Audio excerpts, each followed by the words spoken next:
Hello viewers, আজকে সিনেমার গল্পটা বলবো, তার নাম হচ্ছে ঈশান। এটা একটা ক্রাইম অ্যাকশন মুভি। তবে চলুন জেনে আসা যাক এই সিনেমার পুরো গল্পটা। গল্পের শুরুটা হয় একজন পুলিশের গোয়েন্দাকে দিয়ে, যে ছদ্মবেশে মাদক ব্যবসায়ী সেলিম শেখকে ধরে ফেলে। সে হোটেল ব্যবসা আড়ালে মাদক ব্যবসা করত, তাকে জেলে দেওয়া হয়। আর এই পুলিশ অফিসার নাম হচ্ছে ঈশান লোহার, যে একজন সৎ এবং সাহসী পুলিশ অফিসার। এভাবেই 2 বছর কেটে যায়। 2 বছর পর এখানে আমরা দেখছি যে ঈশান তার ওয়াইফ রাগনিকে আইএস পরীক্ষার জন্য প্রস্তুতি করাচ্ছে। সে একজন সরকারি কর্মকর্তা বানাবে তার ওয়াইফকে। সকালবেলা ঈশান রাগনিকে ট্রেন স্টেশনে নিয়ে এসছে, রাগনি পরীক্ষা দিতে যাবে। ঈশান যখন ট্রেন স্টেশন থেকে চলে আসছিল, এখানে সে কিছু ছেলেদের কথা শুনতে পায় যারা এই নিয়ে দুঃখ করছে, তার এতিম বলে তারা জীবনে কিছু করতে পারছে না। তবে ঈশান গিয়ে তাদেরকে বলে যে ঈশান নিজেও একজন এতিম, তবে সে একজন পুলিশ অফিসার হয়েছে, আর তাদেরকেও কিছু একটা হতে হবে। আর এদিকে আমরা দেখছি যে ঈশান পুলিশের স্টেশনে আসে। সে এখন একজন সাসপেন্ডেড পুলিশ অফিসার, সে তার বেতন নিতে এসছে। ঈশানের সাথে দেখা করতে আসে তার উকিল বন্ধু। তারা এই নিয়ে কথা বলছিল যে যে কেসের কারণে ঈশান সাসপেন্ড হয়েছে। ঈশান বাসায় ফিরে যায়। বাসায় গিয়ে সে তার গোসলখানায় বাথটাবের জলে নিজেকে ডুবিয়ে দেয়, আর সে তার অতীতে ফিরে যায়। অতীতে 2 বছর আগে সে যখন সেলিম শেখকে গ্রেপ্তার করে, তখন পুলিশ সদস্যরা যারা সেলিম শেখের সাথে এই মাদক ব্যবসায় জড়িত, তাদের মধ্যে একজন পুলিশ ইন্সপেক্টর জোশী, যে ঈশানকে ঘুষের অফার করে আর এই মাদক ব্যবসার সাথে জড়িত হতে পারে। তবে ঈশান তাকে অপমান করে দেয়। বাসায় এসে ঈশান এ নিয়ে তার ওয়াইফ রাগনির সাথে কথা বলছে, আর বলছে যে পুলিশ ডিপার্টমেন্টে সবাই প্রায় দুর্নীতির সাথে জড়িত। তবে রাগনি তাকে বলছে যে সবাইকে সে পরিবর্তন করতে পারবে না, তাকেই বরঞ্চ পরিবর্তন হতে হবে। তাকে তার সংসার আর রাগনির প্রতি কিছুটা গুরুত্ব দেওয়া উচিত। তখনই দরজায় পিয়ন আসে। আর এখানে পিয়নের সাথে যখন ঈশান দেখা করে, পিয়ন তাকে বলে যে মাদক ব্যবসায়ীর কিছু গুন্ডারা একটা অ্যাপার্টমেন্টে আছে। ঈশান তার পুলিশ সদস্যদেরকে নিয়ে সেখানে অভিযান চালায়। এখানে তাদের সাথে গুন্ডাদের লড়াই হয়। এখানে তারা বেশ আহত হয়। আর ঈশান পুলিশ ডিপার্টমেন্টে ফোন করে ফোর্স পাঠানোর জন্য। পুলিশ ডিপার্টমেন্টের লোকেরা যারা সেলিম শেখের সাথে কাজ করে, তারা এখানে এটা চায় না যে সেলিম শেখের এই লোকেরা মারা পড়ুক। আর তাড়াহুড়ো করে ইন্সপেক্টর জোশী স্পটে আসে। সে এটা ঘোষণা করে যে অপরাধীদেরকে সারেন্ডার করার জন্য। তবে ঈশান জানে যে এই অপরাধীরা ছাড়া পেয়ে যাবে, আর সে তাদেরকে এনকাউন্টার করে দেয়। এতে ইন্সপেক্টর ঈশানকে পুলিশ ডিপার্টমেন্টের জবাবদিহি করতে হয়। তবে ঈশান এই পুলিশ ডিপার্টমেন্টকে বলে বসে যে পুলিশ ডিপার্টমেন্টে অনেক পুলিশেরই দুর্নীতিবাজ। আর এখানে পুলিশ ডিপার্টমেন্ট আরো বেশি রেগে যায় আর তাকে সাসপেন্ড করে দেয়। আমরা দেখি যে বাথটাবে একজন লোক ঈশানকে এখানে মারতে চায় গলা টিপে, আর ঈশানের সাথে তার লড়াই। ঈশান তার গলা টিপে ধরে, এখানে সে বেহুঁশ হয়ে পড়ে। ওদিকে ইন্সপেক্টর জোশী পুলিশ সদস্যদেরকে নিয়ে এসেছে। সেটা জানতে পেরেছে যে ইন্সপেক্টর ঈশান্তের বাসায় একটা ঘুষের লেনাদেনা হবে। এখানে ইন্সপেক্টর ঈশান্তকে পুলিশ ধরে নিয়ে যায়। ওদিকে ইন্সপেক্টর জোশী এই লোকটাকে গলা টিপে মেরে ফেলে। এই লোকটা ছিল সেলিম শেখের লোক, সে ঈশান্তকে মারতে এসেছিল। আর তারা চায় না যে এই লোকটা কোনো সাক্ষ্য দিক। সেলিম শেখ ইন্সপেক্টর জোশীকে বলে যে সে চায় না কোনোভাবেই ঈশান্ত জেল থেকে বের হোক। তবে ঈশান্তের উকিল বন্ধু ঈশান্তকে জামানত নিয়ে আসে। ঈশান্ত তার বন্ধু আর রাগনির সামনে এটা বলছিল যে সে যখন লোকটাকে মেরেছিল সে বেহুঁশ হয়েছিল। সে যাওয়ার পরেই এখানে এই লোকটাকে কেউ মেরে ফেলেছে। রাগনি বেশ বিচলিত হয়ে পড়ে। তবে ঈশান তাকে বলছে যে রাগনি যে কিনা আইএস অফিসার হয়ে গেছে, সে একজন ডেপুটি কালেক্টর, তাকে সাহসী হতে হবে। রাগনি ডেপুটি কালেক্টর হিসেবে তার কাজ শুরু করে। ওদিকে সেলিম শেখ এখন শহরে মেয়র হয়ে গেছে। আর সে একটা কাজে রাগনির সাথে দেখা করতে আসে। সে একটা সাইডে একটা হোটেল বানাবে। তবে রাগনি তার ফাইলে সিগনেচার করে না। সে জানে যে হোটেল ব্যবসা আড়ালে সেলিম শেখ এখানে মাদক ব্যবসা প্রতিভিত্তি করবে, তাকে অপমান করে বের করে দেয়। আমরা দেখি যে ঈশান্তের কেসটা আদালতে আসে।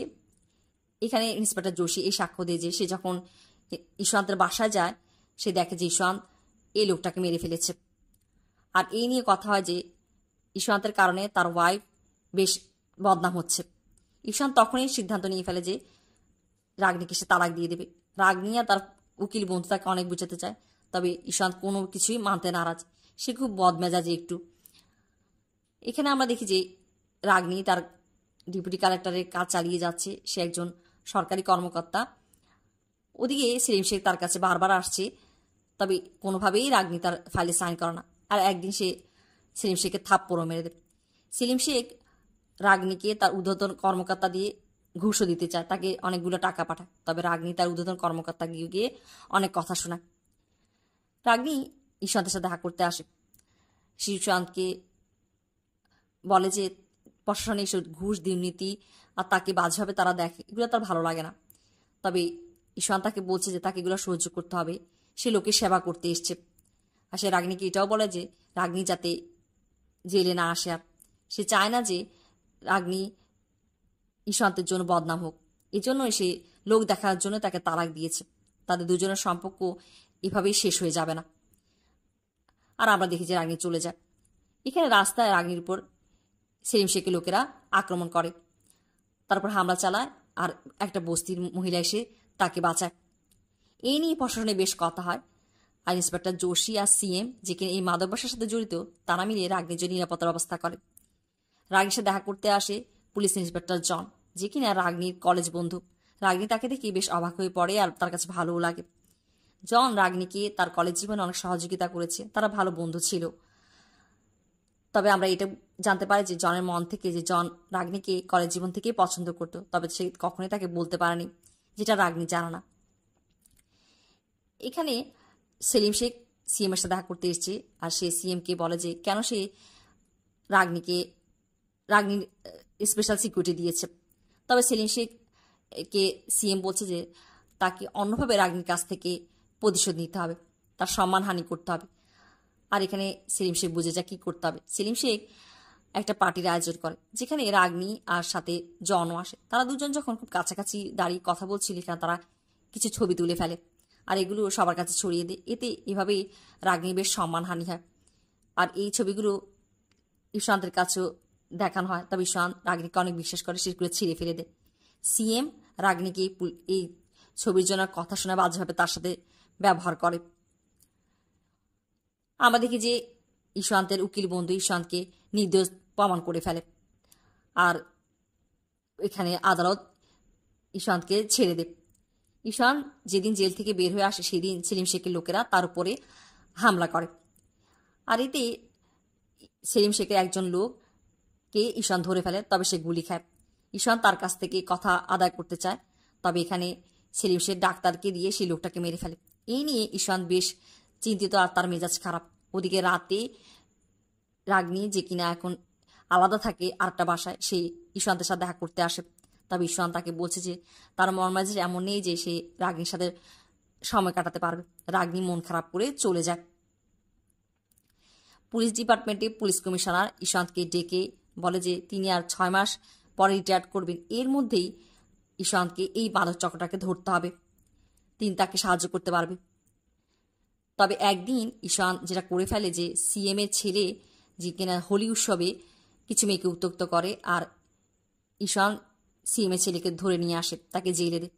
আর সেখানে বেয়াদবি করলে তাকে সে ইচ্ছা মতো পিটে। এতে সিএম ঈশান্তকে ডেকে পাঠায়। তবে ঈশান্ত মন্ত্রণালয়ে গিয়ে সেখানে সিএমকে সবার সামনে অনেকগুলো কথা বলে ফেলে, আর সিএম এখানে সবার সামনে কিছু বলতে পারে না, তাকে যেতে বলে।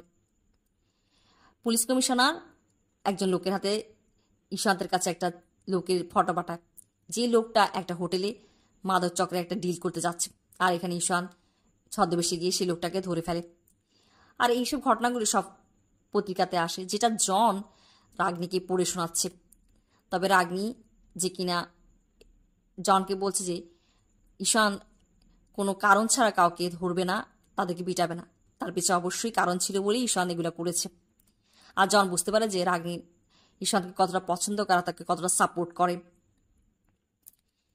এদিকে সিএম, যে কিনা এই নিয়ে অনেক রেগে আছে যে তার ছেলেকে ঈশান্ত মেরেছে, আর সে সেলিম শেখকে বলে যে সেলিম শেখকে তাদের দাবার শেষ গুটিটা চালানোর জন্য। আর এখানে আমরা দেখি যে সেলিম শেখ জন আর রাগনির একটা ফটো পত্রিকাতে ছাপিয়ে দেয়। যেটা হয়েছিল যে জন আর রাগনি একদিন তাদের সুইমিং পুলের সামনে বসে কথা বলছিল, আর পা পিছলে রাগনি সুইমিং পুলে পড়ে যায়, জন তাকে বাঁচায়। এই ছবিটাই তারা তুলে ফেলে, আর এটাই পত্রিকাতে দেয়।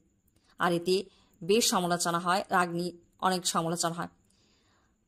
আর এদিকে এইটা ঈশান্ত দেখতে পায়, তবে এবার আর ঈশান্ত নিজেকে সামলাতে পারে না, সে রাগনিকে অবিশ্বাস করে ফেলে। তবে রাগনি জনকে বলছে যে ঈশান্তের প্রতি তার অনেক বিশ্বাস। সে বিশ্বাস করে যে ঈশান্ত এসব দেখে কোনো কিছুই বিশ্বাস করবে না। সে এটাও বলে যে ঈশান্ত তাকে অনেক ভালোবাসে। সে একজন এতিম মেয়ে হয়ে ঈশান্ত তাকে অনেক সম্মান দিয়েছে। রাতে ঈশান্ত বেশ মদ খায় এবং মাতাল হয়ে রাগনির বাসায় আসে। সে রাগনিকে ছবিটা দেখায় আর জন আর তাকে নিয়ে বেশ বাজে বাজে কিছু কথা বলে। রাগনি তাকে থাপ্পড় মেরে দেয়। ঈশান্ত চলে যায়। রাগনি কান্নায় ভেঙে পড়ে। ঈশান সে পত্রিকা অফিসে আসে, যেখানে রাগনি আর জনের ছবিটা ছাপানো হয়েছে যে পত্রিকাতে। আর সেখানে পত্রিকার লোকদেরকে মেয়ের এটা জানতে পারে যে এটা ছবি দিয়েছে ইন্সপেক্টর যোশী তাদেরকে। সে ইন্সপেক্টর যোশী বাসায় চলে যায়। এখানে ইন্সপেক্টর যোশীর সাথে বেশ কথাবার্তা হয়। তবে ইন্সপেক্টর যোশী এখানে একটা সময় ঈশান্তকে গুলি করতে চায়। তবে ঈশান পিছনে ফিরে ইন্সপেক্টর যোশীকে গুলি করে দেয় আর সে মারা যায়। তখনই সেখানে সেলিম শেখেরও ফোন কল আসে। ঈশান সেলিম শেখকে গিয়েও তাকে ফাঁসি দিয়ে ঝুলিয়ে মেরে ফেলে। ঈশান যেটা বুঝতে পেরেছে যে এই মাদক চক্রকে ধ্বংস করতে হলে তাকে এক এক করে এদেরকে মারতে হবে, তাছাড়া এই মাদক চক্রকে সে ধ্বংস করতে পারবে না। আর এখানে ঈশান যে কিনা জনের উপরে রেগে আছে আর সে জনের পিছে পিছে যায়। জন একটা চার্চে আসে। এখানে সে কনফেশন রুমে যায় গুনাহ কবুল করার জন্য ফাদার্সের কাছে। তবে ফাদার্সের হয়ে এখানে ঈশান চলে যায়, তার হাতে একটা পিস্তল। জন এটা বলছে যে সে রাগনিকে কলেজ জীবন থেকে পছন্দ করতেও ভালোবাসত, তবে সে কখনোই তাকে বলতে পারেনি। এখন সে রাগনিকে এখনো অনেক পছন্দ করে ভালোবাসে, তবে এটা তার করা উচিত হচ্ছে না, কেননা রাগনি তার হাজবেন্ডকে অনেক ভালোবাসে। আর এটা শুনে ঈশান্তের কাছে অনেক খারাপ লাগে। সে বুঝতে পারে যে সে রাগনির প্রতি কতটা ভুল করেছে তাকে অবিশ্বাস করে। বাসায় গিয়ে সে রাগনিকে ফোন করে আর তার সাথে দেখা করতে বলে, তবে রাগনি এখানে চুপ করে থাকে। আর আমরা দেখি যে ঈশান্তের সাথে দেখা করতে এসছে তার উকিল বন্ধু। সে একটা পেপার নিয়ে এসছে যেখানে ঈশান্তের খবর ছাপা হয়েছে যে ঈশান্ত কিভাবে একটা মাদক চক্রকে ধরেছে আর যার জন্য সিএম যে কিনা জড়িত ছিল তাকে বরখাস্ত করা হয়েছে। আর পুলিশ কমিশনার, পুলিশ ডিপার্টমেন্টে যে দুর্নীতিবাজ ছিল তাদেরকেও ধরেছে। আর ঈশান্তের জন্য রাষ্ট্রপতি পুরস্কারের জন্য সুপারিশ করেছে। তবে ঈশান্ত বলছে এগুলো দিয়ে সে কি করবে, রাগনি তার জীবনে নেই। আর এই বলে সে ঘর থেকে বেরিয়ে যায়। রাস্তায় রাগনির গাড়ির সাথে তার দেখা হয়, গাড়িতে রাগনির সাথে। সে রাগনির গাড়িটা থামায় আর তাকে রাগনিকে বের করে নিয়ে আসে। সে রাগনিকে বলে যে তাকে মাফ করে দেওয়ার জন্য। রাগনিকে সে অনেক বাজে কথা বলেছে। রাগনি যাতে তার জীবন থেকে না যায়, তার জীবনে আপন বলতে শুধু রাগনি আছে। আর সে রাগনিকে এটাও বলে যে সে এবার রাগনি আর তার পরিবারের প্রতি গুরুত্ব দেবে। তবে তখনই রাস্তার ধারে একজন মহিলাকে ছিনতাইকারী তার পার্স ছিনতাই করে নিয়ে যাচ্ছিল। আর এটা দেখে ঈশান তাকে থামাতে পারে না। সে দৌড়ে গিয়ে সে ছিনতাইকারীকে ধরে ফেলে আর তাকে মেরে সে ব্যাগটা নিয়ে ওই মহিলাটাকে দেয়। আর ওদিকে রাগনি তাকিয়ে থাকে আর মনে মনে হাসতে থাকে। সে জানে যে অপরাধ দেখলে ঈশান নিজেকে আর থামাতে পারে না। সে অপরাধের প্রতি কতটা কঠোর এবং শক্ত। আর ঈশান এখানে হেঁটে রাগনির দিকে আসছিল। এভাবেই গল্পটা শেষ হয়।